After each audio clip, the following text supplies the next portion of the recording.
पक्षमण श्री वीर सागर जी महाराज की जय, मुनि संघ की जय। दिवाली आ रही है। आज उसी विषय को लेते हैं। हम कहें उससे पहले हम आपसे कुछ पूछते हैं। दीपावली आप लोग क्यों मनाते हो?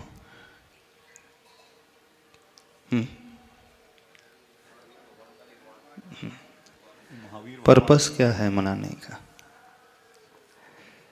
जो क्रियाएं हम करते हैं, जो फेस्टिवल हम सेलिब्रेट करते हैं,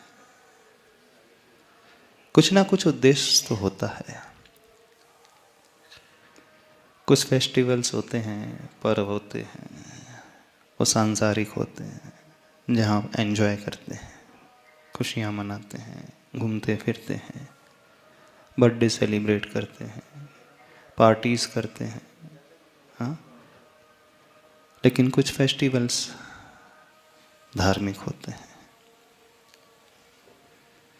और यह भारत देश में सबसे ज़्यादा प्रचलित पर्व है, त्यौहार है, फेस्टिवल है दीपावली, दिवाली। क्या है मनाने का उद्देश्य, बता सकते हो? भगवान महावीर का निर्माण भगवान महावीर स्वामी को निर्वाण प्राप्त हुआ था। उन्हें निर्वाण मोक्ष की प्राप्ति हो गई। तो आप क्यों मना रहे हो? आपको क्या मिल रहा है?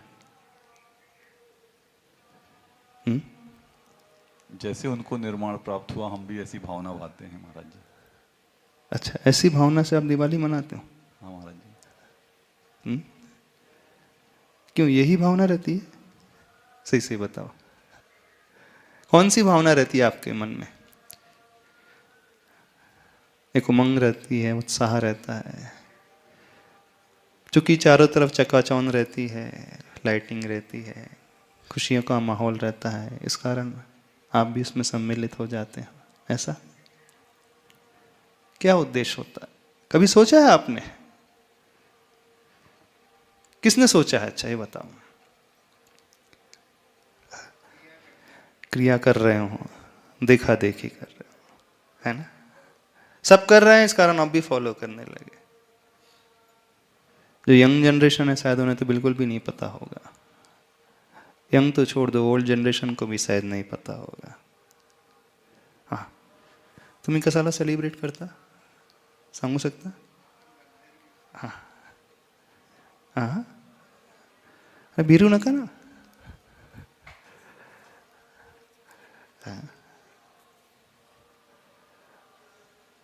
नमस्ते महाराज जी। वो महावीर भगवान के निर्वाण के लिए ही दिवाली सेलिब्रेट करते हैं। नहीं तो वो तो निर्वाण चले गए, तो आपको क्या मिलता उससे? हमारा भी निर्वाण हुआ इसलिए। अच्छा, आपका भी निर्वाण हो इसलिए? अभी अभी तो पर्याय बदलनी है।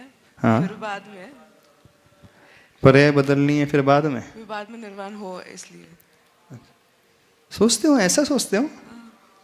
सही सही कहना बिल्कुल, सच में? कि हम पूछ रहे हैं इस कारण कह रहे हो। नहीं नहीं, देखो, अभी निर्माण की बात तो बहुत दूर रही, हमें कब निर्माण मिलेगा ये बहुत दूर रही। मेन पर्पस ये होना चाहिए, हमें ग्रेटिट्यूड की फीलिंग से भरे उनके प्रति। 24 तीर्थंकर है जैन धर्म में, हर एक तीर्थंकर भगवान का निर्वाण हम क्यों नहीं सेलिब्रेट करते हैं? भगवान महावीर का ही क्यों? जबकि प्रथम तीर्थंकर तो आदिनाथ हुए हैं। हाँ, उनके बाद अजितनाथ से लेकर के पार्श्वनाथ और महावीर तक हो गए। इसलिए कि हम जिनके शासन काल में रह रहे हैं, उनका बहुत उपकार हमारे ऊपर है। यदि वो धर्म की राह ना दिखाते, वह दिव्य उपदेश दिव्य ध्वनि के माध्यम से नहीं देते, तो हम यूं ही बिलक करके रह जाते, भटकते रहते, गलत में उलझे रहते, गलत कार्य करते रहते, पापों में ही डूबे रहते। सबसे बड़ा यदि उपकार हमारे ऊपर है तो अंतिम तीर्थंकर भगवान महावीर का है, जिन्होंने हमें सब कुछ दिया है, जिनके उपदेश से हमें सब मिला है, एक मार्ग मिला है, एक रास्ता मिला है, जीवन को जीने की एक राह मिली है, एक दिशा मिली है, एक पर्पस मिला है। क्या अच्छा है क्या बुरा है ये ज्ञान हमें मिला है। जीवन कैसे अच्छा बनाना चाहिए, कैसे ऊपर उठना चाहिए, ये शिक्षा उनसे मिली है। परंपरा से, सारे तीर्थंकरों से मिली है, लेकिन डायरेक्ट हमें यदि कोई देने वाला है तो भगवान महावीर स्वामी है। उनका बहुत बहुत महान उपकार है। तो मेन उद्देश्य उनके प्रति उस ग्रेटिट्यूड की फीलिंग से हम भरे अपने आप को, एक कृतज्ञता का भाव। हे प्रभु, यदि आप नहीं होते, आप उपदेश नहीं देते, तो ना जाने हम क्या कर रहे होते। यह विचार खासकर उस दिन अवश्य आना चाहिए। वैसे तो रोज आना चाहिए, लेकिन जिस दिन उन्होंने अपने जीवन के अंतिम लक्ष्य को प्राप्त किया, उस मुक्ति की अवस्था को, स्वतंत्रता को प्राप्त किया, सारी आकुलता व्याकुलता से ऊपर उठ करके परम सुख को जिन्होंने प्राप्त किया, जो हर एक आत्मा का लक्ष्य होता है, हर सोल का लक्ष्य होता है, हर एक व्यक्ति का लक्ष्य होता है। आपका भी तो यही लक्ष्य है, हमारा भी यही लक्ष्य है, जीवन में उस चरम सुख को, परम सुख को पाना। उन्होंने उस मंजिल को पा लिया, मंजिल को पा लिया, वो अपने लिए पा रहे हैं, लेकिन पाने के पूर्व उन्होंने हमें बहुत कुछ दिया, सब कुछ दिया। जब हम इसे याद करते हैं तब हम भीतर से, हृदय से, मन से, शरीर से, वचन से, पूर्ण रूप से एक अहोभाव से भर उठते हैं उनके प्रति। एक ऐसा भाव, यदि वे ना होते तो ना जाने हम क्या कर रहे होते। उस दिन हम उस क्षण को याद करते हैं जो साधना उन्होंने की है, जिस रास्ते को उन्होंने अपनाया, जिस तपस्या को उन्होंने की है, खासकर वो विजुलाइज हम करते हैं। आप लोग करते हैं? कुछ नहीं करते। तो क्यों दिवाली? यदि हम कुछ पाना चाहते हैं अपने जीवन में, अपने आप को ऊपर उठाना चाहते हैं, तो सबसे अच्छा, सबसे बढ़िया तरीका होता है ग्रेटिट्यूड की फीलिंग से भरना सीखिए। जो उपकारी हैं उनके प्रति हम नतमस्तक होना सीखिए, हृदय से उन्हें याद करना सीखिए, उनके चरणों में झुकना सीखिए। न केवल उन्हें याद, जो उपकार उन्होंने हम पर किया उसे याद करें। न केवल इतना ही, बल्कि जो साधना उन्होंने अपनाई उस साधना की ओर हम दृष्टि लेकर के आए, क्योंकि इसी से हमारा भी कल्याण होने वाला है। हम भी ऊपर उठने वाले हैं, हम भी अपने जीवन को सुखी बनाने वाले हैं। ये भाव खासकर उस दिन अवश्य पैदा होना चाहिए। यह पर्पस है, इसीलिए दिवाली मनाते हो। अब दूसरा प्रश्न आता है, मनाना तो चाहिए, कैसे मनाना चाहिए, क्या करना चाहिए, क्या नहीं करना चाहिए? आप लोग क्या करते हो? दिवाली के पूर्व कोई तैयारी भी करते हो? हाँ, कौन सी तैयारी करते हो बताना? साफ सफाई, घर की साफ सफाई है। अच्छा, साफ सफाई है लेकर, और साफ सफाई करना, सीरीज लेके आना, घर को सजाना, 2 दिन पहले से धनतेरस मनाना। अच्छा, 2 दिन पहले धनतेरस मनाना, साफ सफाई करना, सीरीज लगाना। अच्छा, घर की सफाई की चिंता क्यों रहती है? कि गंदगी वाले स्थान में प्रभु नहीं आ सकते, है ना? तो जितनी चिंता अपने घर की सफाई करते हो, कि अपने मन की सफाई की चिंता करते हो? हाँ। जितनी चिंता, जितनी तैयारी बाहर के सफाई की, क्या उतनी ही तैयारी अपने भीतर की सफाई की भी होती? साल भर का कचरा निकाल करके अलग कर देते हो, वाइट वॉश कर लेते हो, घर को डेकोरेट कर देते हो, सजाते हो भिन्न भिन्न तोरण द्वारों से, है ना? जगमगाती हुई लाइट लगाते हो। ये ठीक है, बाहर की जगमगाहट, बाहर की रोशनी, बाहर की सफाई, उसकी तैयारी होना भी चाहिए, इसमें कोई संदेह नहीं है। लेकिन क्या सिर्फ बाहर तक ही सीमित रहना? हाँ? भीतर की चिंता करना है कि नहीं? कितने लोग अपने मन की सफाई करते हैं? कितने लोग मन की झाड़ू लगाते हैं? नहीं लगा। अच्छा, हाँ, आप लोग साफ सफाई करते हो, कचरा अलग करते हो, फिर साफ सफाई करके पुराना एंटिक पीसेस पुनः वही डेकोरेट करके रख देते हो, है ना? जो पुराने बर्तन हैं, जो पुराने कपड़े हैं, जो पुराने आइटम्स हैं, जो एंटिक्स हैं, आपके दादाजी के ज़माने के, पेरेंट्स के, है ना? झाड़ पोछ करके, साफ करके, धूल झटकार के पुनः वहीं 1 साल के लिए कचरा लगने के लिए रख देता हूँ। घर सब साफ भी तो पूरा नहीं करते आप। अंदर की सफाई तो बहुत दूर रही, बाहर की सफाई भी ढंग से नहीं करते हो? क्यों नहीं करते? क्यों रख देते हो उन सामान को व्यवस्थित करके वापस अगले साल का इंतजार करने के लिए? नमस्कार। कुछ चीजें तो ऐसी रहती महाराज जी जो कि कभी काम में भी नहीं आती, फिर उसको साफ करके फिर वही रखते हैं। क्यों? कारण ऐसा लगता है कभी तो काम में आए। कभी तो काम आएगी। ये कहलाती है मूर्छा, परिग्रह, लालसा। भगवान महावीर बने, उन्होंने सब कुछ त्याग करके उस भगवत पद को पाया, उस सुख को पाया, और आप जोड़ करके रख रहे हो, है ना? छूटती भी नहीं कभी। छूटती भी नहीं कि छोड़ते नहीं। हाँ, ये तो वही वाली बात हो गई। बोले क्या करूं, छूटती ही नहीं है। आदत जो लगी है ना? आदत जो लगी है वो छूटती ही नहीं, छोड़ते नहीं हो। तो अंदर का वो भाव आना चाहिए। नहीं, उस लालसा को, उस मूर्छा को हम तोड़ेंगे कि हम उस उत्सव को मनाने की तैयारी कर रहे हैं जिन प्रभु ने सब कुछ पाया, लेकिन पाया कैसे? त्याग से, मूर्छा के त्याग से, लालसा के त्याग से। ममत्व का भाव था, उन्होंने तो पूर्ण ममत्व को त्यागा, पूर्ण आसक्ति को त्याग दिया, कोई अटैचमेंट का भाव नहीं। आप क्या करते हो? उस दिन और जोड़ते हो और पुराना कचरा और जोड़ करके रख लेते हो। जैसे आप घर में जोड़ करके रख लेते हो ना उन्हीं वस्तुओं को, ऐसे ही मन में भी आप उन भावों को, उन वैर के परिणामों को, द्वेष का भाव, किसी के प्रति कषाय का भाव, थोड़ा सोचते हो, फिर अच्छे से लॉक करके रख देते हो। रखते हो? क्या होना चाहिए बेसिकली? तो बाहर की भी सफाई होना चाहिए और भीतर की भी सफाई होना चाहिए। दीपावली की तो जितना बड़ा त्योहार होता है, जितना बड़ा फेस्टिवल होता है, उतने पहले से व्यक्ति की भावनाएं जुड़ने लगती है। तैयारी उतनी पहले से होती है ना?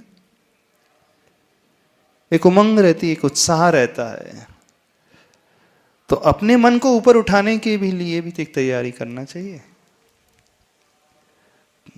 अभी हम भाव पक्ष को लेकर के कर रहे हैं, दोनों ही हैं। द्रव्य पक्ष भी आवश्यक है, भाव पक्ष भी आवश्यक है। भाव पक्ष समझे बिना यदि द्रव्य पक्ष को हम फॉलो करते चले जाएंगे तो क्या होगा? वही होगा जो वर्षों से हर दिवाली में होता था, है ना? जो हर दिवाली में करते थे, इस दिवाली में भी वही कर लोगे। उससे क्या मिलने वाला? कौन सी खुशी मिलेगी?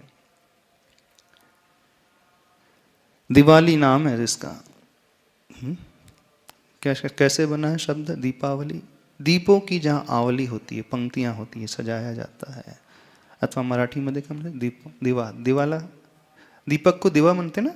हाँ, दिवा धन आली मीन्स दिवाली, यानी दीपों की जहां पंक्ति, दीपक प्रकाश का एक पर्व, उजाला फैलाने का पर्व, रोशनी देने का पर्व है, अंधकार को हटाने का एक पर्व। तो भीतर के भी अंधकार को हटाना है। दीपक को जब आप जलाते हो तो दीपक की बड़ी विशेषता है। दीपक जब जलता है तो स्वयं को भी प्रकाशित करता है और आसपास के वातावरण को भी प्रकाशित करता है। यदि दीपक प्रज्वलित ना हो, जले ना, तो वह अंधकार में स्वयं भी रहता है और वो क्षेत्र भी अंधकार में रहता है। लेकिन दीपक की विशेषता देखना, जैसे ही वो प्रज्वलित हो जाता है, स्वयं भी दिखलाई देने लगता है, अपने रूप को दिखाता है और इतना प्रकाश कर देता है जो दूसरे लोग आते हैं उन्हें भी सब कुछ नजर आने लगता है। दिवाली, दीपक को तो जलाना है लेकिन मन के दीपक को भी जलाना है। प्रकाश बांटने का पर्व, प्रकाशित होने का पर्व, अंधकार दूर करने का पर्व और लोगों के जीवन से, सराउंडिंग में अंधकार हम हटा पाए। कौन सा अंधकार? बताओ। मिथ्यात्व का अंधकार, अज्ञान का अंधकार, मोह का अंधकार। एक प्रतीक स्वरूप में दीपक को लाइट करना, दीपक को जला देना, पर उसका पर्पस क्या है? क्यों दीप जलाए जाते हैं? क्या उद्देश्य है दीपक को जलाने का?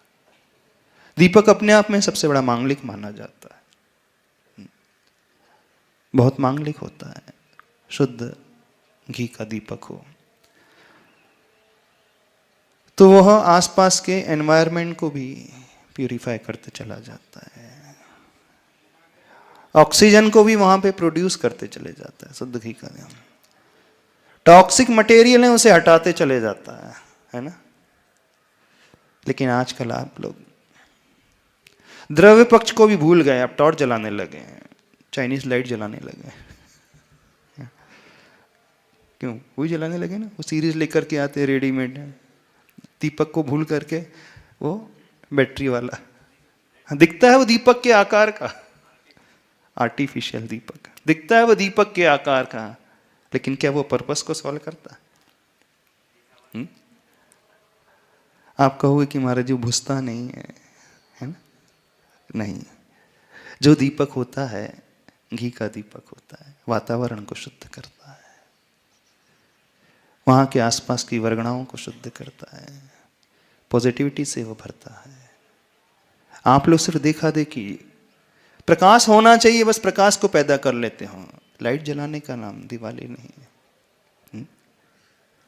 बाहर का भी दीपक जलाना है, भीतर का भी दीपक जलाना है, दोनों चीज समझ करके चलते चले जाना है। तो कौन सी दीपक जलाओगे इस बार दिवाली में? रेडीमेड वाले, है ना? क्यों रेडीमेड वाले? हैंडी रहते हैं, ऐसा रहता है, कोई फर्क कुछ नहीं होता है। इसलिए उद्देश्य को समझो। भीतरी पक्ष हमें उस मिथ्यात्व को दूर करना है, विपरीत मान्यताओं से ऊपर उठना है, दक्यानुसी विचारधाराओं को त्यागना है। कर पाओगे इस बार? कौन कौन सी रूढ़िवादी को आप मानते हुए आ रहे हो? कौन सी क्रियाओं को फॉलो करते चले जा रहे हो? किसकी आरती, किसकी पूजा, क्या करते चले जा रहे हो? देखना वो दीपक कैसे जलता है, उसकी लौ हमेशा ऊपर होती है। वो प्रतीक है उस मोक्षगामी आत्मा का, ऊपर उठने का प्रतीक है। वो कैसी भी कंडीशन हो, दीपक तिरछा भी कर दो तो लौ ऊपर जाती है। आत्मा का स्वभाव हमेशा ऊपर जाने का है, ऊपर उठने का है, अधोगमन का नहीं, तिर्यक गमन का, तिरछा गमन का नहीं।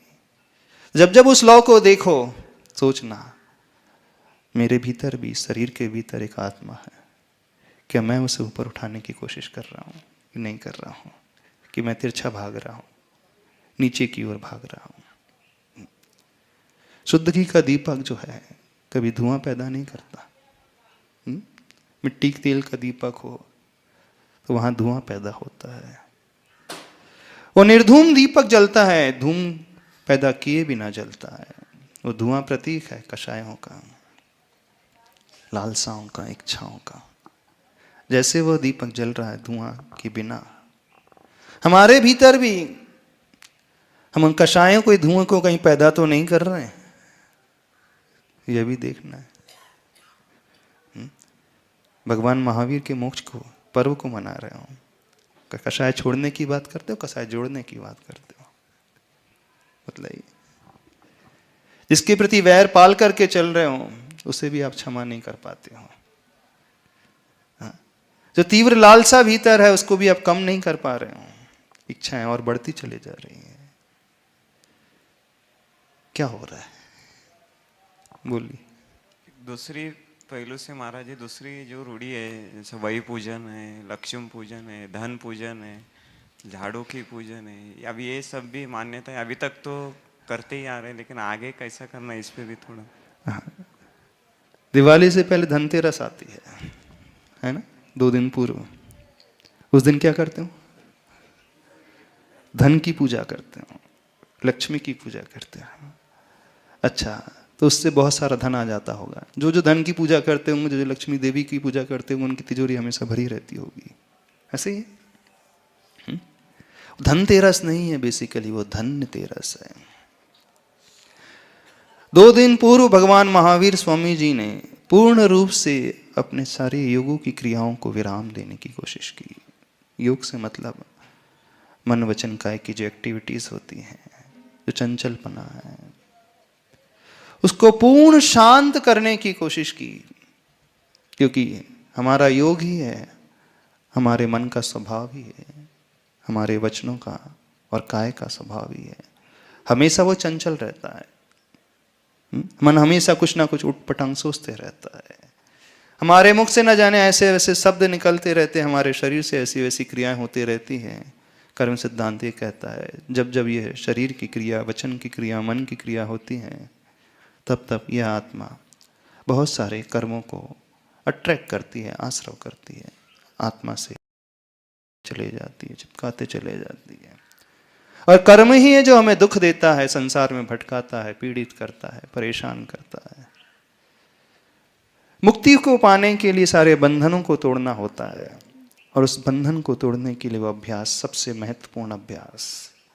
उस दिन भगवान महावीर जो अरिहंत हो गए थे, तीर्थंकर हो चुके थे, लेकिन अभी भी 4 कर्म बाकी थे, नाम, गोत्र, आयु और वेदनी कर्म। उनसे भी ऊपर उठने के लिए, उन्हें भी जीतने के लिए सबसे बड़ा पुरुषार्थ, सबसे अंतिम पुरुषार्थ, सबसे बड़ी साधना, तीसरा शुक्ल ध्यान, चौथे शुक्ल ध्यान को ध्यान की साधना।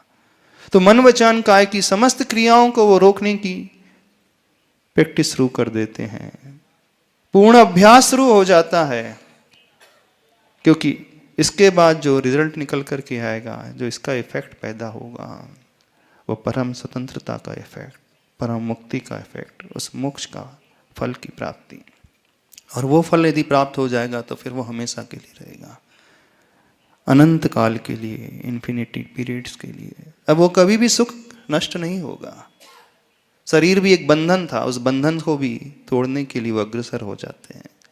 तो 13 के दिन भगवान महावीर ने सबसे बड़ा कार्य किया कि सब कुछ छोड़ दिया, समोसरण को भी छोड़ दिया। अभी तक तो वो जनता के कल्याण के लिए उपदेश दे रहे थे, अब उससे भी विराम ले लेते हैं। बस अपने ही परम शुक्ल ध्यान में, आत्मा के ध्यान में वो डूब जाते हैं। और उस पुरुषार्थ से 2 दिन की उस प्रक्रिया के पश्चात दिवाली के दिन प्रातःकाल ब्रह्म मुहूर्त उस परम मोक्ष रूपी लक्ष्मी को, वो मुक्ति रूपी लक्ष्मी को वो प्राप्त कर जाते हैं, मोक्ष चले जाते हैं। यानी कर्मों के बंधन से, जो 8 प्रकार के कर्म के बंधन है, उन्हें तोड़ करके यह आत्मा स्वतंत्र हो जाती है। तो जो पुरुषार्थ उन्होंने 2 दिन पूर्व किया था, इसलिए वो 13 सबसे महान मानी गई है, धन्य मानी गई है। तो उसे धन्य 13 कहा जाता है लोग, लेकिन लोग धन्य को छोड़ करके धन मानने लगे, तो धन्य 13 बिगड़ करके धनतेरस हो गई और लोग धन की पूजा करने लगे। भगवान महावीर स्वामी जी का भी उद्देश्य उस मोक्ष लक्ष्मी को पाने का था, संपूर्ण उस शाश्वत लक्ष्मी को पाने का था, उस साधना को उन्होंने किया था।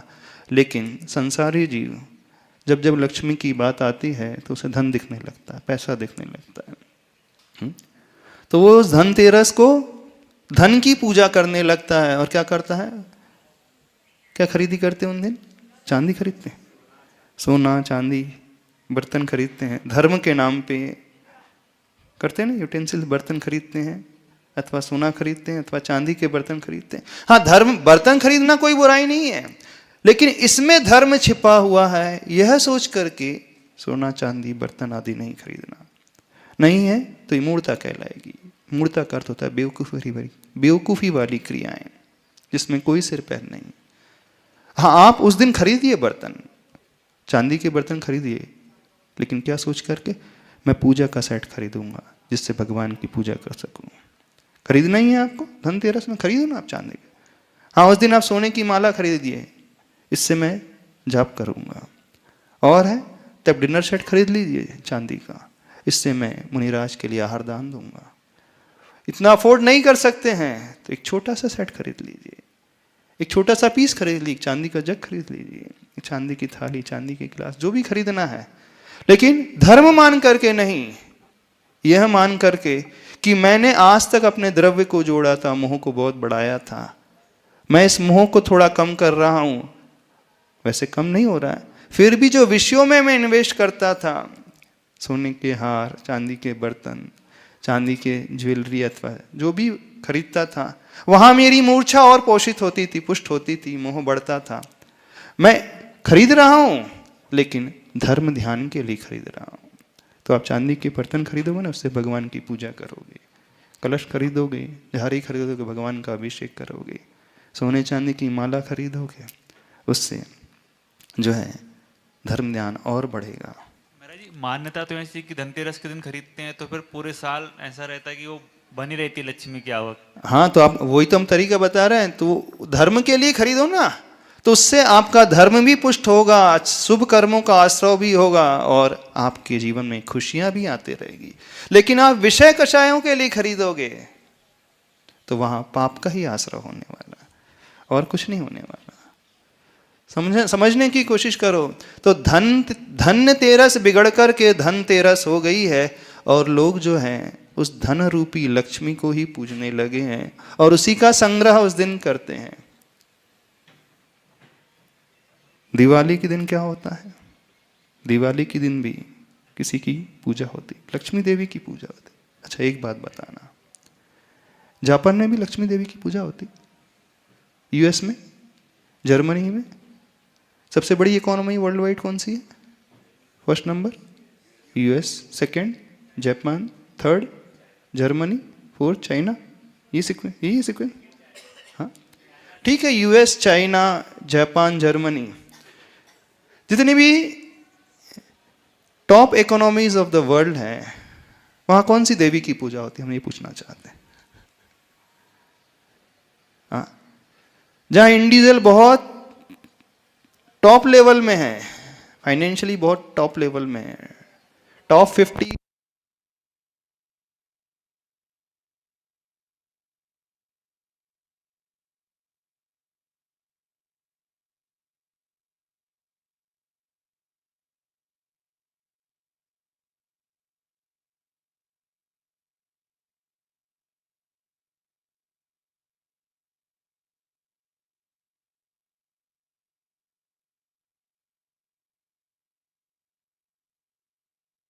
वर्ल्ड वाइड जितनी भी टॉप इकोनॉमीज हैं, वहाँ कौन सी लक्ष्मी देवी की पूजा होती है? वर्ल्ड रिचेस्ट पर्सन्स हैं जितने भी हैं, टॉप 50s में कितने लोग किसी देवी की पूजा करके धन कमाते हैं? पहले बात तो ये समझने की कोशिश करें। तो धन, पैसा आना और किसी भगवान विशेष, देवता विशेष, देवी विशेष की पूजा से वो पैसा आता है, इसमें कोई कोरिलेशन है ही नहीं। प्रैक्टिकली से समझने की कोशिश करें, साइंटिफिकली समझने की कोशिश करें। पैसे की प्राप्ति कभी भी किसी भगवान की पूजा से, आरती से नहीं होती। यदि होना होता तो सारे जितने भी अमीर है इंडिया में होना चाहिए, सारी दुनिया में गरीबी होना चाहिए था, है ना? भारत सबसे अमीर होना चाहिए था क्योंकि यहाँ सबसे ज्यादा पूजा होती है। पर हो क्या रहा है? हो तो उल्टा ही रहा। तो जिस देश में जो लोग किसी भगवान की पूजा, देवी देवता की पूजा नहीं करते हैं, उनके पास धन कैसे बढ़ रहा है? हाँ? तो धन की प्राप्ति किसी भगवान से नहीं होती है, इस बात को समझे। धन की प्राप्ति अपने पुण्य कर्म से होती है। हाँ, देखो, यदि आप लोगों की यह धारणा बनी है कि हम किसी भगवान की खूब आरती उतारेंगे तो हमें खूब पैसा मिल जाएगा, इनकम होती चली जाएगी, दुकान चलती चली जाएगी, सैलरी बढ़ती चली जाएगी, पैकेज फर्स्ट क्लास होता चला जाएगा, नहीं। महाराज जी प्राप्ति के लिए नहीं, कोई कोई जो प्राप्त हुआ है अपने अच्छा, को अच्छा। उसके लिए उसका अच्छा, जो पूजन- प्राप्ति के लिए नहीं, जो प्राप्त हुआ उसकी रक्षा के लिए पूजा करते रक्षा या जो हमें मिला है उसके भी पूजन वो हिसाब से करते हैं। हैं। हाँ, तो किसकी पूजा करते हो? अपने नोटों की गड्ढा, नोटों के रखते हैं, नोटों का बंडल बना लेते हो और कॉइन्स रखते कॉइन्स हैं। रख लेते हो, सिल्वर कॉइन्स और गोल्ड कॉइन भी। कौन कौन से कॉइन? दूसरा है कि महाराज जी जैसा यूएस का इसका आपने बोले तो तीर्थंकर भी अपने भारत में ही हुए हैं, तो पूजन विधि जो है भारत में ही है, तो फिर नहीं, तो पूजन विधि तो भारत में है, लेकिन किस पर्पज से पूजा करना ये तो समझने की कोशिश करना। हाँ?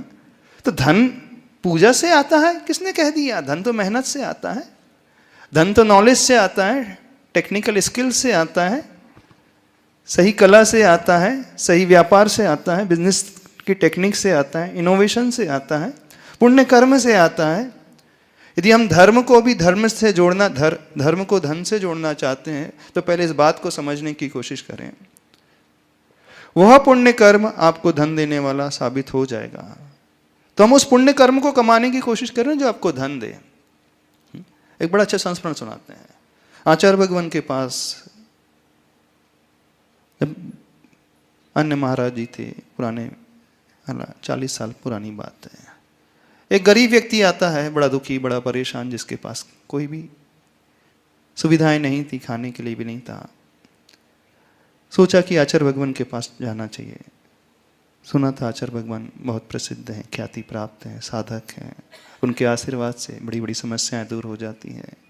जो उनका भक्त बन जाता है, जिनके ऊपर, जिसके सिर के ऊपर उनकी छाया हो जाती है, दृष्टि जिनको मिल जाती है गुरुदेव की, उसके सारे संकट दूर हो जाते हैं। आर्थिक समस्या तो क्या, बड़ी आस लेकर के संग में गया, किसी तरह आचार्य भगवान कुछ दे देंगे, कुछ कर देंगे, कोई यंत्र दे देंगे, लक्ष्मी यंत्र, कुबेर यंत्र, कोई मंत्र दे देंगे, कोई ताबीज दे देंगे, कोई नारियल बांध करके दे देंगे। करते हो ना आप, लाल कपड़े में नारियल बांध करके लटका देते हो, अथवा कैश काउंटर में कुबेर यंत्र रख लेते हो। क्या कर लेते हो? रख लेते हो। हाँ, कोई फलाना मंत्र चिपका देते हो, कोई गंदा ताबीज ला करके टांग देते हो। क्या क्या करते हो आप धन के लिए? और रोज उसको अगरबत्ती दिखाते हो, फिर आरती उतारते हो सुबह और शाम। कैश काउंटर की जितने भी बिजनेसमैन देखना वो क्या करते हैं, यही करते हैं। अच्छा, कैश काउंटर की आरती उतारने से पैसा बहुत आता है। हाँ, उस बंडल की आरती उतारने से, कॉइन की आरती उतारने से पैसा बहुत आता है? नहीं, उससे नहीं आता है।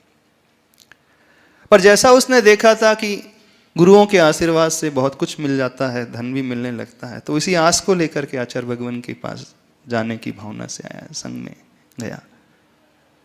पर गुरुदेव के पास तो बाद में पहुंच पाया, क्योंकि आचार्य भगवान के पास पहुंचना आसान भी नहीं होता है। अन्य महाराज जी के पास पहुंचा। तो ये घटना बड़ी अच्छी घटना है, शायद आप लोगों ने सुनी भी होगी, पूज्यवर सुदर्शन महाराज जी ने सुनाई थी। तो पहले वो महाराज जी के पास पहुंच जाता है, बहुत अपना रोना गाना करता है, दुखड़ा सुनाता है। महाराज जी, बड़ा परेशान हूँ, बड़ा दुखी हूँ, घर में बड़ी समस्याएं हैं, आर्थिक तंगी चल रही है, कुछ तो इलाज बताइए, कोई तो रास्ता दिखाइए, कोई मंत्र दे दीजिए, कुछ पिच्छी लगा दीजिए, सिर पर पिच्छी रख दो। सुना है आप लोगों की पिच्छी में बहुत चमत्कार होते हैं, है ना? कुछ तो बताइए। मैं यही आस लेकर के आपके पास, आचार्य भगवान के पास आया हूँ। महाराज जी भी बड़े द्रवित हो गए, बेचारा बड़ा दुखी है, इसके कष्ट दूर होना चाहिए। तो उन्होंने सोचा आचार्य भगवान के पास इसे भेज देते हैं, कि आचार्य भगवान तो हमारे बड़े चमत्कारी हैं, अतिशय वाले हैं, हो सकता है आचार्य भगवान कुछ दे दे, अथवा किसी श्रेष्ठी को रिकमेंड कर दें, सेठ को रिकमेंड कर दे, भाई इसकी परेशानी दूर कर दो। तो उसे वो भेज देते हैं। जहाँ आचार्य भगवान बैठे थे प्रवेश करा देते हैं और बाहर इंतजार करने लगते हैं, दिखते क्या होता है। वो जाता है, आचार्य भगवान को नमोस्तु करता है, निवेदन करता है, अपना सारा दुखड़ा सुनाता है, इस आशा से कि आचार्य भगवान कुछ दे देंगे। सब कुछ सुनने के पश्चात आचार्य भगवान धीरे से कहते हैं उससे, दान दिया करो। क्या कहते हैं? थोड़ा दान दिया करो, शक्ति के अनुसार जितनी सामर्थ्य है दान दिया करो। अब आचार्य भगवान के मुख से ही निकला। वैसे आचार्य भगवान कुछ बोलते नहीं, कुछ कहते नहीं है, फिर भी जो ऐसे मुख से जो मिला सुना उसने, वो बड़ा प्रसन्न खुश। आचार्य भगवान ने कुछ तो कहा, मेरा बड़ा अहोभाग्य, मेरा बड़ा सौभाग्य, इतने बड़े महान आचार्य ने मुझे कुछ कहा। बड़ा खुश होकर के वहां से निकलता है और वहीं पे महाराज जी से मिल जाते हैं। तो महाराज जी पूछते, आचार्य भगवान ने कोई मंत्र दिया क्या? बोले कोई मंत्र नहीं दिया। तो बोले क्या कहा आचार्य भगवान ने? आचार्य भगवान ने कहा गरीबी दूर करने के लिए दान दिया करो। बोले तुम्हारी हालत तो वैसी बड़ी डाउन है, खाने के लिए नहीं है, बड़े परेशान हो, तो तुम्हारी स्वयं की स्थिति ऐसी है तो तुम क्या दान दोगे? महाराज जी बड़े परेशान। आपस में संघ में चर्चा चल रही थी, दोपहर का समय जब क्लास लगती है, सारे मुनि महाराज आचार्य भगवान से पूछने लगते हैं, कोई व्यक्ति बड़ा परेशान है, दुखी है, तो क्या यही उपदेश दिया जाना चाहिए? करुणावान जो होते हैं उसके लिए कुछ तो कोई रास्ता दिखाते हैं। तरह तरह के प्रश्न, विषय से विषयांतर होती हुई विषय कुछ और चल रहा था, स्वाध्याय किसी और विषय का चल रहा था, लेकिन कुछ मुनि महाराज ये प्रश्न आचार्य भगवान से कहने लगे, पूछने लगे। सुदर्शन महाराज जी पूछने लगे तो आचार्य भगवान समझ गए कि बात क्या है। वो व्यक्ति आया था, उसे लेकर के ही ये लोग पूछ रहे हैं। तो बोले आप लोग बड़ा चिंता कर रहे हो, उसकी गरीबी दूर करना चाहते हो, आप साक्षात मसीहा बन करके आए हो। पहले ये बात तो समझो वो गरीब क्यों बना, तो परेशान क्यों है? वो गरीब बना, हमें उस कारण को दूर करना पड़ेगा। यदि उस कारण को दूर कर दिया तो ऑटोमेटिकली उसके पास सब कुछ आ जाएगा। गरीब वो बना ही इसलिए जब उसके पास सब कुछ था, क्षमता थी, सुविधाएं थी, धन था, वैभव था, तब तक उसने उसे बचा करके रखा। किसी पीड़ित की हेल्प नहीं की, किसी की मदद नहीं की, कभी जीवन में दान नहीं दिया। व्यक्ति के पास पैसा आता है उस पुण्य कर्म से, और पुण्य कर्म खासकर यदि आप भोगोपभोग की सामग्री चाहते हो, धन वैभव चाहते हो, तो आचार्य भगवान कहते हैं, आचार्य समंत भद्र स्वामी जी कहते हैं, भोगो दानात। जितना व्यक्ति अपने पास से छोड़ना सीखेगा, देना सीखेगा, अपने आप उसे भोगोपभोग की सामग्री मिलती चली जाएगी, धन वैभव अपने आप ही आता चला जाएगा। पूजा से नहीं आता है। तो जो आज वर्तमान में हमें खुश दिख रहे हैं, प्रसन्न दिख रहे हैं, अमीर नजर आ रहे हैं, वो किसी प्रभु की पूजा से नहीं, उन्होंने पूर्व में कुछ ऐसा कार्य किया था, इसलिए उन्हें धन वैभव मिल रहा है, सारी सुख सुविधाएं मिल रही हैं। भले ही आज वो कुछ भी मान रहे हो, किसी को मान रहे हो अथवा ना मान रहे हो, किसी भगवान की पूजा कर रहे हो अथवा ना कर रहे हो, लेकिन पूर्व में अवश्य उन्होंने कुछ ऐसा किया था। बस इस कारण को यदि समझ लेता है जो, तो बिल्कुल अपने आप उससे दूर हो जाता है। तो मैंने जो उसे उपदेश दिया, आचार्य भगवान कह रहे हैं, वो गरीब तुम बने हो, तुमने पूर्व में ऐसा कुछ नहीं किया, तो दान देना शुरू करो। वो दान देना, वो लौट के दान देने लगा। 6 महीने बाद वो जो लौट करके आता है, तब थोड़ा इसकी हालत कुछ सुधर गई थी, चेहरे पे प्रसन्नता थी, कपड़े भी अच्छे थे। आकर के सीधे सबसे पहले आचार्य भगवान के पास चले जाता है नमोस्तु करने के लिए, और बड़ा अहोभाव से भर करके नमस्कार करता है। धन्य गुरुवर, आपने जो संकेत दिया था, आपने जो सूत्र दिया था, उस सूत्र को मैंने अपनाया, मैंने अपनी सामर्थ्य के अनुसार थोड़ा बहुत देना शुरू कर दिया। पहले बड़े अभाव थे, ठीक है, मैं भी बहुत अमीर नहीं बना हूं, लेकिन पहले की तुलना में बहुत आगे बढ़ गया हूं। बड़ा खुश होकर के जब निकलता है, महाराज जी के पास भी पहुंच जाता है। तो महाराज जी देखते, तुम तो वही हो कुछ समय पहले, कुछ 6 महीने पहले आए थे। बोले हाँ। बोले अभी तो चेहरे में बड़ी प्रसन्नता नजर आ रही। हाँ। बोले आचार्य भगवान ने जो कहा था मैं वैसा वैसा करने लगा, दान देने लगा शक्ति के अनुसार। अब मेरा धन भी बढ़ने लगा, मेरी शक्ति भी बढ़ने लगी, मेरी सुविधाएं भी बढ़ने लगी। जब यह घटित होता है, फिर उस दिन आचार्य भगवान क्लास में बोलते हैं, देखो आप लोग कुछ महीने पर पूछ रहे थे कि जो गरीब है, परेशान है, उसे किसी सृष्टि से निक्रमण करवा देना चाहिए था, कोई मंत्र दे दिया जाना चाहिए था, कोई सूत्र दे दिया जाना चाहिए था। आज वो व्यक्ति बड़ा खुश है। तो बात समझने की ये है, किसी देवी देवता की पूजा से धन नहीं आता है, धन आता है अपने शुभ पुण्य कर्मों के माध्यम से। और वो शुभ को पुण्य कर्म जब व्यक्ति इस प्रकार से अपने जीवन में अपनाने लगता है, यदि आप पैसा चाहते हो तो बांटना सीखो, शक्ति के अनुरूप बांटना सीखो, हेल्प करना सीखो, उससे अपने आप ही पैसा आता चले जाएगा। यदि देवी देवता की पूजा से पैसा आना होता तो आज भारत देश सबसे अमीर होता, कोई भी गरीब नहीं होता। खासकर जो पूजा करते हैं उनके पास पैसे की कभी कमी नहीं आती, पर ऐसा होता नहीं है। जहां नहीं हो रहा है फिर भी आ रहा है, और जहां हो रहा है नहीं आ रहा है, इसका अर्थ है कि व्यक्ति जो कार्य कर रहा है वो गलत दिशा में कर रहा है। तो आपको दिवाली में किसकी पूजा करना है? किसी भगवान की, किसी देवी देवता की नहीं। तो इस बार दिवाली में किसी देवी देवता की पूजा नहीं करना है। कैसे मनाना है बताइए, क्या करना है? प्रातः काल जब ब्रह्म मुहूर्त में भगवान महावीर को निर्माण हुआ तो आप सभी लोगों को बड़े अच्छे भावों से, प्रसन्नता से नए वस्त्र पहन करके, शुद्ध वस्त्र पहन करके, अहिंसक वस्त्र पहन करके, धोती दुपट्टा पहन करके 16 दीपक को लेकर के मंदिर में जाना है, जिनालय में जाना है। वो 16 दीपक 16 कारण भावनाओं के प्रतीक स्वरूप।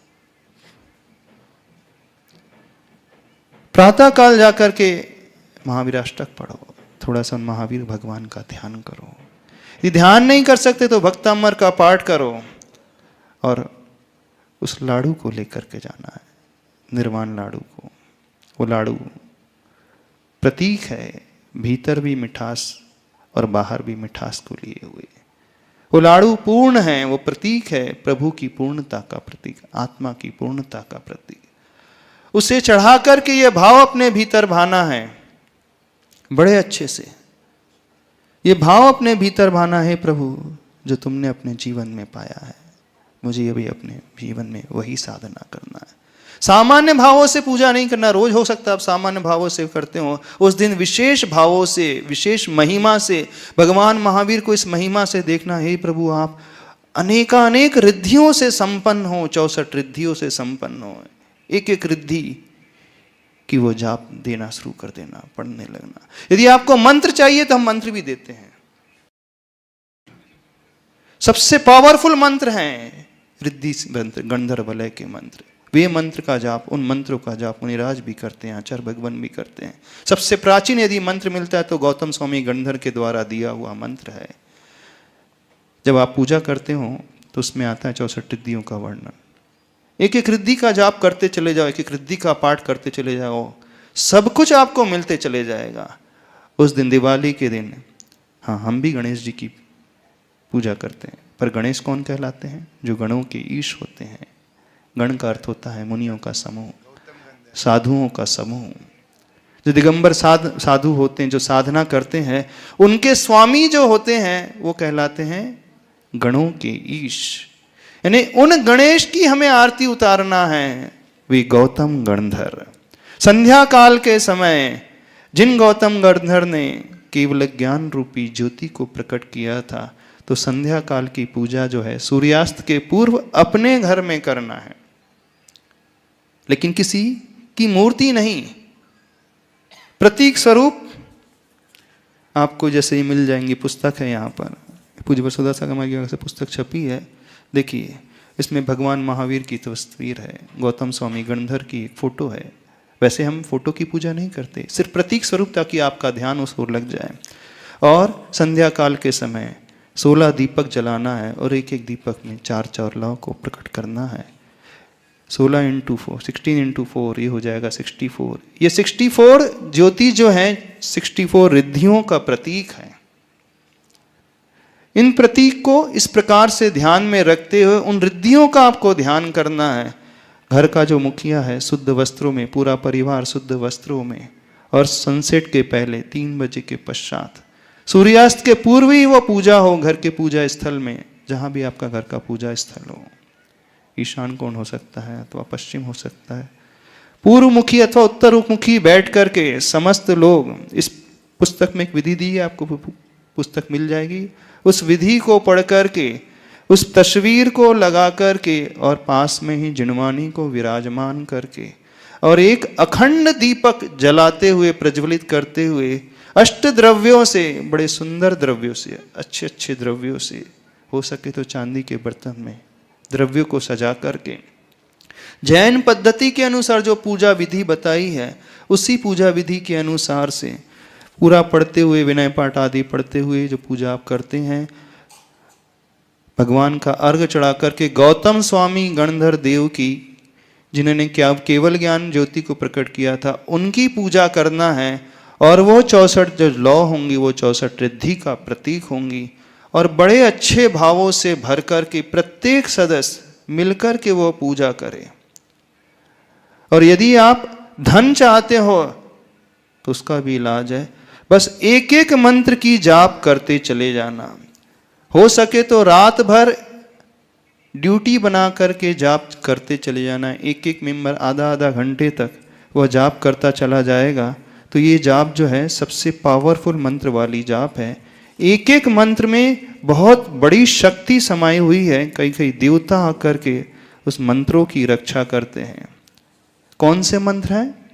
वो 64 रिद्धि के मंत्र हैं।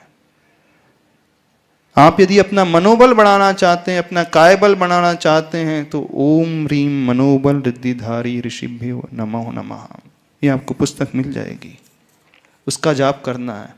ओम ह्रीम वचन बल रिद्धिधारी मुनीश्वरेभ्यो नमो नमः, ओम ह्रीम काय बल रिद्धिधारी मुनीश्वरेभ्यो नमो नमः। ऐसे ऋषि होते हैं जिनकी दृष्टि पड़ते ही यदि हमारे शरीर में कोई रोग है तो रोग भी दूर हो जाता है। ओम ह्रीम दृष्टि निर्विश रिद्धिधारिभ्यो मुनीश्वरेभ्यो नमो नमः।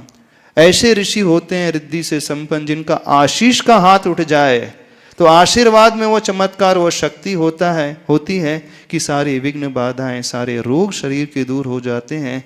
एक आशीर निर्विश रिद्धि होती है तो ओम ह्रीम आशीर निर्विश रिद्धिधारिभ्यो मुनीश्वरेभ्यो नमो नमः, इस मंत्र का जाप करना।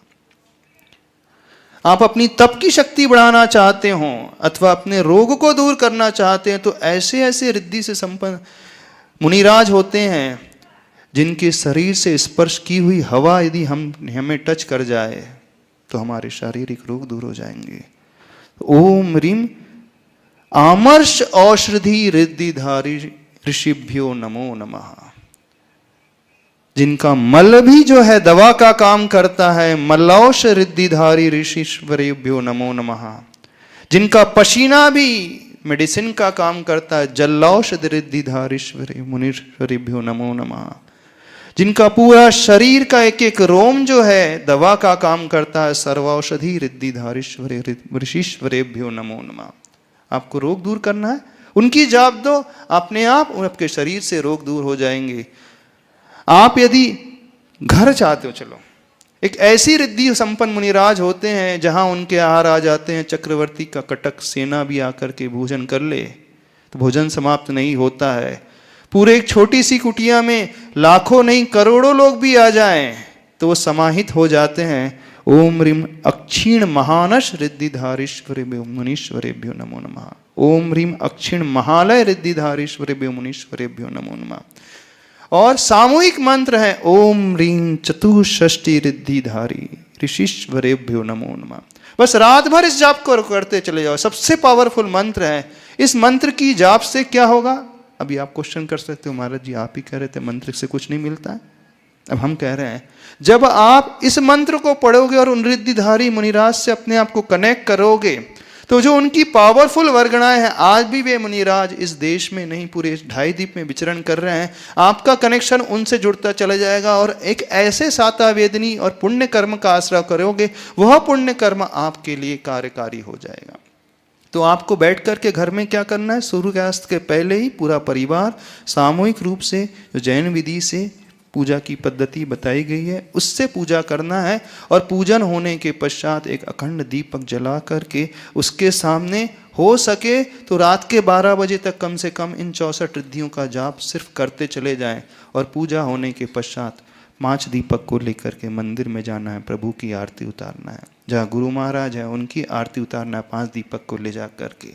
फिर उन दीपक को ले जा करके आप अपनी दुकान में रखना है, घर के कोने में रखना है, जहाँ जहाँ घर में नेगेटिविटी है, आप पॉजिटिव वाइब्रेशन लाना चाहते हैं और आप यदि किसी रिश्तेदार की हेल्प करना चाहते हैं तो उनके घर में एक दीपक लेकर के चले जाना।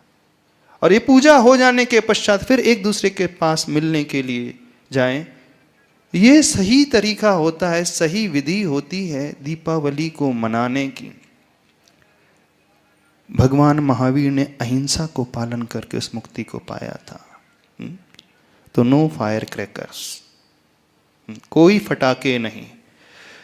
जो व्यक्ति इस उत्तम दिन में, उत्तम मुहूर्त में फटाकों को जलाता है, समझना वो सबसे ज्यादा अशुभ पाप कर्म को कमाता है। कभी देखा है उन फटाकों की आवाज से कितनी हिंसा हो जाती है? हाँ? अभी एक घटना सुनी थी, नवरात्रि के समय गुजरात की घटना है। इतनी स्पीड, हाई वॉल्यूम से डीजे बज रहा था, कई लोगों के हार्ट अटैक हो गए। जहां जहां फटाके फूटते हैं, जो पक्षी होते हैं उनके अंडे जो गिर जाते हैं, वो सहन नहीं कर पाते फटाके की आवाज को। जब हम लोग ही नहीं सहन कर पाते तो छोटे छोटे पशु पक्षी जो हैं, चिड़िया आदि हैं, आप देखना नेक्स्ट डे आपको चारों तरफ अंडे ही अंडे मिलेंगे। और सबसे बड़ा ये दुर्भाग्य है, सबसे बड़ा पाप कर्म। आजकल बहुत सारे लोग ऐसे आ रहे हैं आशीर्वाद लेने के लिए, फैमिली आती है, महाराज जी क्या करें, मिसकैरेज हो रहा है बार बार। क्यों मिसकैरेज हो रहा है? जानना, आप लोगों ने पूर्व में कुछ ऐसे कार्य किए थे, उन फटाकों को जला करके, उस हिंसा को करके, उस तीव्र ध्वनि को करके, न जाने कितने पक्षियों को आपने उनके बच्चों से रहित किया था। और उसी का परिणाम है ये मिसकैरेज है। यदि आप चाहते हो कि आपके जीवन में खुशहाली बनी रहे तो इस हिंसा को छोड़ देना पूर्ण रूप से।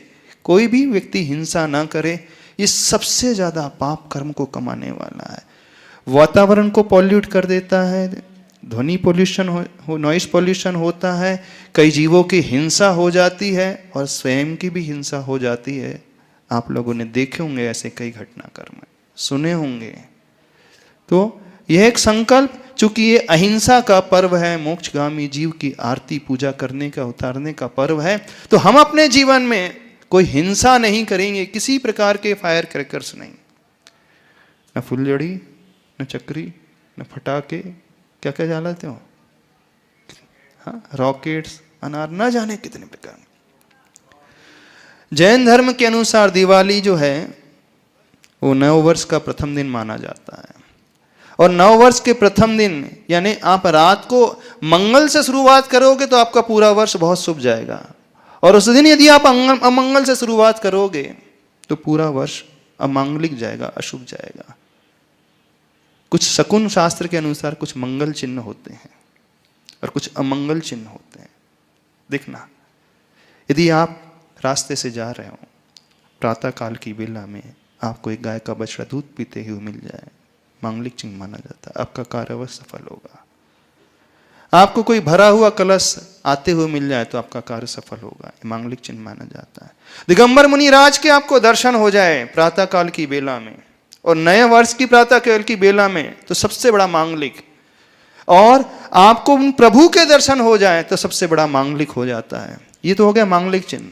और सबसे बड़े अमंगल जो होते हैं, आपको यदि बारूद के दर्शन हो जाए, सबसे बड़ा अशुभ चिन्ह। तो खासकर दिवाली के दिन, नववर्ष के दिन कोई व्यक्ति बारूद का प्रयोग करता है, पटाखों को जला रहा है, वहीं से नया वर्ष लग गया, तो आपने अपने वर्ष की शुरुआत किससे की? अमांगलिक चिन्ह से की। तो मान करके चलना, आपका आने वाला पूरा समय, पूरा वर्ष जो है अमंगलमय बीतेगा। बीमार आप बने रहोगे, घर में परेशानी आपको रहेगी। क्योंकि आपने शुरुआत ही अमांगलिक से की है। ये मुहूर्त शास्त्र के अनुसार बता रहे हैं। और उस दिन कर रहे हैं अमांगलिक जिस दिन भगवान का निर्वाण कल्याणक होता है, सबसे पावन पवित्र मुहूर्त होता है। और पावन पवित्र मुहूर्त में, पावन पवित्र काल में आप अमांगलिक कार्य कर रहे हो। एक तो हिंसा कर रहे हो और अमांगलिक के दर्शन कर रहे हो। बात समझ में आ रही है? तो इस दिवाली यह संकल्प, किसी प्रकार की हिंसा नहीं, कोई फायर क्रैकर्स नहीं। हम अपने वर्ष को अच्छा बिताना चाहते हैं तो हम कोई भी बारूद के दर्शन नहीं करेंगे। तीसरी चीज, बहुत सारे लोग जो हैं जुआ खेलते हैं, ताश पत्ती खेलते हैं, है ना। रात भर घर के दरवाजा खुले रहते, बोले लक्ष्मी जी आएंगी, खुले घर रखते, हाँ खोल कर रखना, रखो। लेकिन कैसे आएगा धन? तो इन 64 रिद्धि की जाप आपको करना है। और कोई भी गलत कार्य नहीं, कोई व्यसन का कार्य नहीं, यानी जो जुआ है, स्पेक्युलेशन है, कई लोग होते हैं छोटे छोटे गांव में, शहरों में, ताश पत्ती लेकर के बैठ जाते हैं बोले, तो क्या करें आप, खाली तो बैठे हैं। तो उस दिन किसी प्रकार का जुआ नहीं होना चाहिए। हाँ, किसी प्रकार का ऐसा कार्य नहीं, ना हिंसा का कार्य, ना फटाके का कार्य, ना बारूद के दर्शन, ना जुआ आदि, ना दकियानुसी उन क्रियाओं को करना है। ये सारी मूर्ताएं वाली क्रियाएं, हिंसा वाली क्रियाएं हैं। आपको क्रियाएं करना है तो जैन धर्म के अनुसार समीचीन जो प्रोसेस आपको बताई है उसी से आपको आरती करना है, उसी से आपको पूजा करना है। और यदि आप किसी को बांटना ही चाह रहे हो तो एक प्रकाश से भरा हुआ दीपक देना, ये सबसे बड़ा मांगलिक उसके लिए हो जाएगा, आपके फैमिली मेंबर्स के लिए, आपके रिलेटिव्स के लिए, आपके फ्रेंड्स के लिए, खासकर जो बीमार है उसे आप कुछ देना चाहते हो तो उसके लिए सबसे बड़ी ये दुआ मानी जाएगी। तो आप किसी के लिए अशुभ नहीं दें। फिर आपको मिठाई ठाई देना है तो वो उसके लिए मनाही नहीं है, दूसरे दिन जाकर के खूब खाओ पियो, खूब एंजॉय करो, उसके लिए नहीं मनाए। लेकिन दीपावली जो सबसे मांगलिक मुहूर्त माना जाता है, सबसे मांगलिक दिन माना जाता है, सबसे मांगलिक पर्व माना जाता है, तो इस पर्व में कोई मिथ्या की क्रिया नहीं होना चाहिए। महाराज जी, उस दिन के लिए, लक्ष्मी पूजन के दिन आधे घंटे के लिए शेयर मार्केट भी खुलता है, तो वो एक शुभ मुहूर्त मान के उस दिन शेयर भी लिए। तो दुनिया क्या कर रही है, लेकिन हमें कोई आपको कोई स्पेकुलेशन नहीं करना है। और आप मंगल मनाना चाहते हो तो एक संकल्प लेना, दिवाली के दिन और दूसरे के नेक्स्ट डे सबसे पहले हम गुरु के दर्शन करेंगे, गुरु के पाद प्रक्षालन करेंगे, गुरु की पूजा करेंगे, गुरु के आगे श्रीफल चढ़ाएंगे। तो ये सबसे बड़ा मांगनी, क्योंकि निर्ग्रंथ गुरु, निर्ग्रंथ मुनि महाराज, वे प्रभु सबसे बड़े मंगलमय माने जाते हैं, उनसे बड़े मंगलमय नहीं। जब महाभारत का युद्ध हो रहा था, अर्जुन घबरा रहा था, कृष्ण उन्हें समझा रहे थे, कृष्ण जी देखते हैं सामने से 2 युगल मुनिराज चले आ रहे हैं। जैसे युगल मुनिराज को कृष्ण जी ने देखा तो कृष्ण जी ने कहा, हे अर्जुन घबराना नहीं, अब विजय हमारी निश्चित है, क्योंकि सबसे बड़े मंगल हमें मिल गया है। सामने से दिगंबर मुद्रा चली आ रही है, दिगंबर साधु चले आ रहे हैं, अब कोई ताकत नहीं है जो हमें रोक सके जीतने से। अब पराजय तो दूसरे पक्ष की होगी, लेकिन विजय हमारे पक्ष की होगी, निश्चित होगी। तो सबसे बड़ा मंगल यदि करना चाहते हो तो गुरु के दर्शन और प्रभु के दर्शन, और अमंगल वाले कार्य कोई भी नहीं करे, इस बात को सभी लोग ध्यान रखें। नमस्ते गुरुदेव। इसी से जैसा आपने पहले बताया कि बाकी कंट्रीज़ में ना तो वहाँ पे पूजा होती है, ना तो कुछ होता है, फिर भी वहाँ पे इतनी समृद्धि है।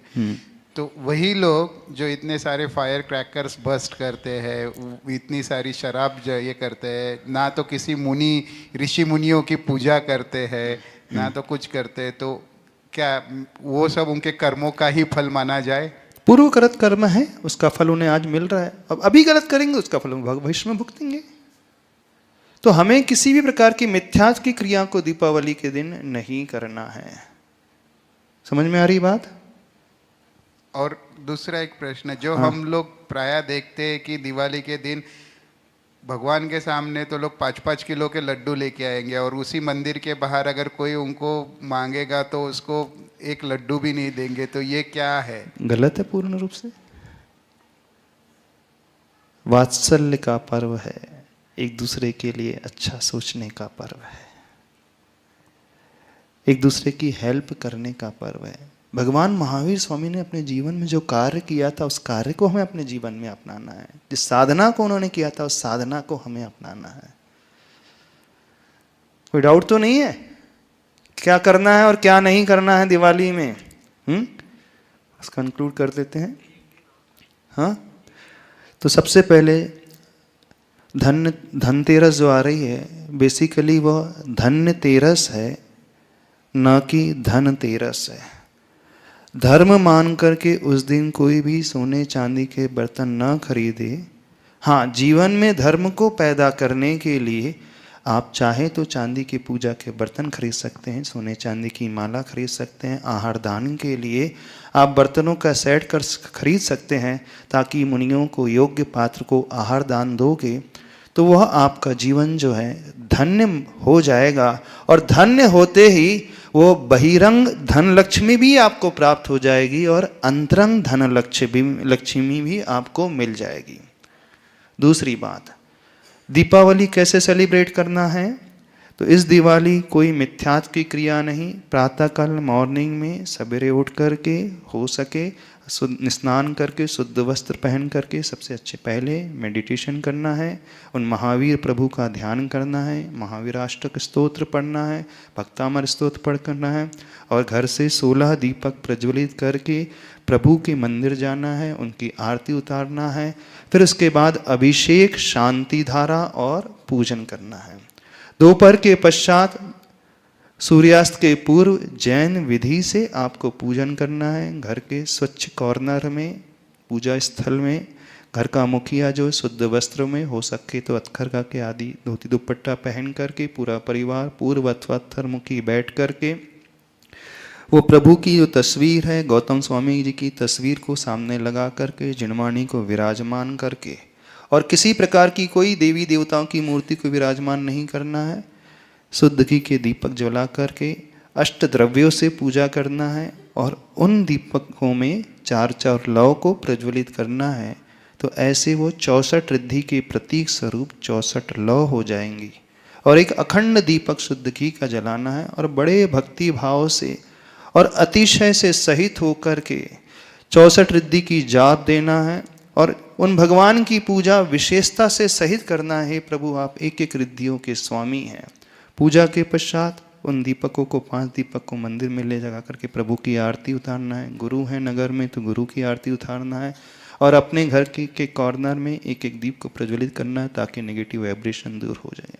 अपने रिलेटिव्स के लिए घर में एक दीपक पहुंचाना है जिनके प्रति आपकी सद्भावना है, जिनको आप ऊपर उठाना चाहते हैं, कुछ हेल्प करना चाहते हैं, तो यह दीपक भी पॉजिटिव वाइब्रेशंस को लिए हुए होगा। और एक संकल्प, किसी प्रकार की हिंसा नहीं, नो फायर क्रैकर्स, किसी प्रकार के जुआ आदि नहीं खेलना है, बारूद के दर्शन नहीं करना है। तो इस दिवाली ऐसे सेलिब्रेट करना है। नमस्ते गुरुदेव। ये तो दिवाली के 5 दिन में से 2 दिन को कैसे सेलिब्रेट करना है ये आपने बता दिया, बाकी 3 दिनों का हमारे जैन धर्म में क्या सिग्निफिकेंस आता है? हाँ, भारत देश में पंचमी तक लोग मनाते हैं, और मूल रूप से ये अपने यहाँ तो दिवाली का दिन ही आता है और धनतेरस का दिन आता है। बाद के दिनों में भी जो दूज आदि होती है, दूज आदि में भी लोग भाई बहन का जो संबंध निभाते हैं वो अलग बात है, वो धार्मिक दृष्टि से नहीं, वो आपस के रिलेशनशिप को लेकर के होता है। और प्रतिपदा का अपने इधर कोई सिग्निफिकेंस? वो ज्योतिष शास्त्र के अनुसार वो भी मानना चाहिए कि वो अशुभ मुहूर्त माना जाता है। उस दिन भी अच्छे से धर्म करे, उसके बाद जो है अपने दिन की शुरुआत करे। तो होना ही चाहिए प्रतिपदा के दिन तो मस्त धर्म के कार्य, गुरु दर्शन, गुरु भक्ति, वैसे भी आपका बिजनेस बंद रहता है इस तरह। इनफैक्ट प्रतिपदा के दिन तो वो एक अच्छा मुहूर्त माना जाता है, बोलते हैं कि पड़वा का। हाँ, काय के लिए माना जाता? अच्छा, किसी भी चीज के नहीं, पड़वा के बाद नेक्स्ट दूज से माना जाता है ज्योतिष शास्त्र के अनुसार। अच्छा, ठीक है, और कोई डाउट तो नहीं?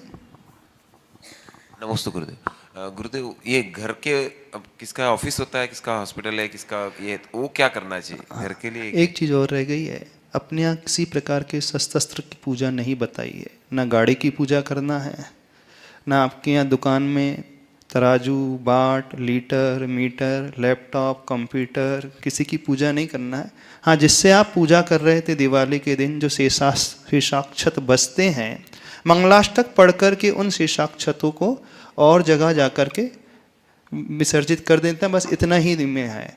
अथवा जो कोई वस्तु आदि होती है, मेटल की वस्तु होती हैं, गाड़ियाँ होती हैं, तो उन शेषाक्षत को बस वहीं पर रख करके उसमें एक श्रीकार का लेखन कर सकते हैं, मांगलिक स्वरूप अथवा स्वस्तिक बना सकते हैं। कोई बर्तनों की पूजा नहीं, कोई गाड़ियों की पूजा नहीं, कोई अस्त्र शस्त्रों की पूजा नहीं, कोई इंस्ट्रूमेंट की पूजा नहीं, बस मांगलिक एक चिन्ह बना सकते हैं, स्वास्तिक आदि अथवा श्री आदि। और पूजा में भी जहाँ पूजा करेंगे तो वहाँ ये नहीं लिखना है लक्ष्मी जी सदा सहाय करे, भगवान महावीर हमेशा प्रसन्न रहे, ऐसा कुछ नहीं लिखना है, बस एक मांगलिक, स्वास्तिक और शुभ लाभ का चिन्ह। और इस पूजा की पुस्तक में सारी विधि बताई है कैसे कैसे लिखना है, श्रीकार का लेखन करना है, वो लिख करके आपको करना है। तो जो लोग लिखते हैं लक्ष्मी जी सदा प्रसन्न रहे, सदा सहायता करते रहें, ऐसा कुछ नहीं लिखना है। समझ में आ रहा है?